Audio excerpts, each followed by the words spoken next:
Assalamualaikum warahmatullahi wabarakatuh. Halo teman-teman, hari ini kita akan belajar tentang rantai makanan. Melalui materi ini, kalian akan belajar apa itu rantai makanan, mengenali peran produsen, konsumen, dan pengurai, serta melihat beberapa contoh rantai makanan di alam. Nah, tujuan pembelajaran kita hari ini yang pertama menjelaskan pengertian rantai makanan. Yang kedua, mengidentifikasi peran produsen, konsumen, dan pengurai dalam rantai makanan. Yang ketiga, menyebutkan contoh rantai makanan di darat dan di laut. Yang terakhir, menjelaskan pentingnya menjaga keseimbangan rantai makanan. Selanjutnya, apa sih itu rantai makanan? Nah, rantai makanan adalah urutan perpindahan makanan dari produsen ke konsumen. Setiap makhluk hidup membutuhkan makanan untuk hidup. Nah, contoh sederhananya seperti gambar di berikut ya. Rumput ke belalang, belalang ke katak, katak ke ular. Produsen pabrik makanan alami, makhluk hidup yang dapat membuat makanan sendiri. Kebanyakan tumbuhan adalah produsen. Proses pembuatan makanan disebut fotosintesis. Nah, tumbuhan itu hebat. Mereka bisa membuat makanan sendiri dari sinar matahari, air, dan udara. Proses ini disebut fotosintesis.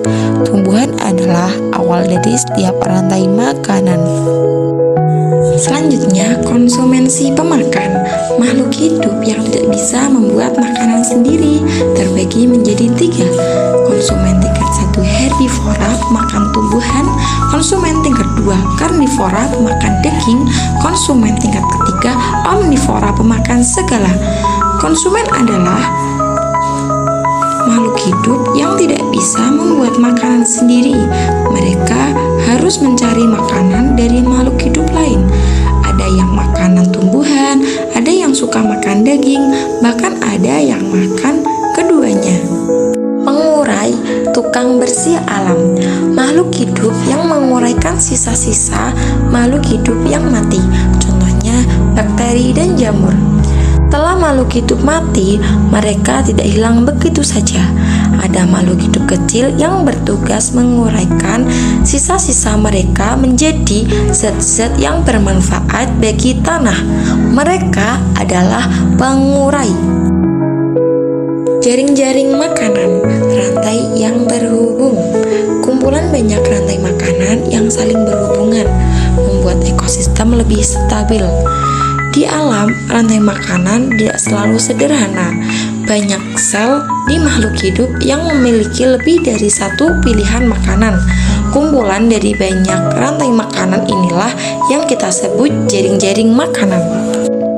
Rantai makanan di hutan. Nah, dilihat ya, contoh gambar yang ada di gambar berikut. Rumput dimakan belalang, belalang dimakan katak, dan seterusnya. Baik, selanjutnya rantai makanan di laut. Kalian lihat ya gambar tersebut. Nah, fitoplankton adalah tumbuhan kecil yang menjadi makanan zooplankton. Zooplankton kemudian dimakan ikan kecil dan seterusnya. Menjaga keseimbangan alam. Setiap makhluk hidup saling bergantung. Jika satu bagian terganggu, seluruh rantai makanan akan terpengaruh. Nah, semua makhluk hidup di alam saling berhubungan. Jika kita merusak alam, maka keseimbangan rantai makanan akan terganggu. Baik teman-teman, selanjutnya kita masuk ke kesimpulan.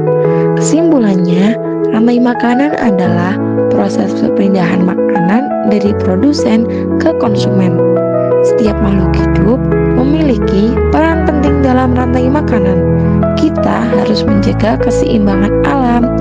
Jadi teman-teman, kita telah belajar tentang rantai makanan. Nah, setiap makhluk hidup memiliki perannya masing-masing. Mari kita jaga alam agar rantai makanan tetap seimbang. Baik, terima kasih. Sekian dari saya. Wassalamualaikum warahmatullahi wabarakatuh.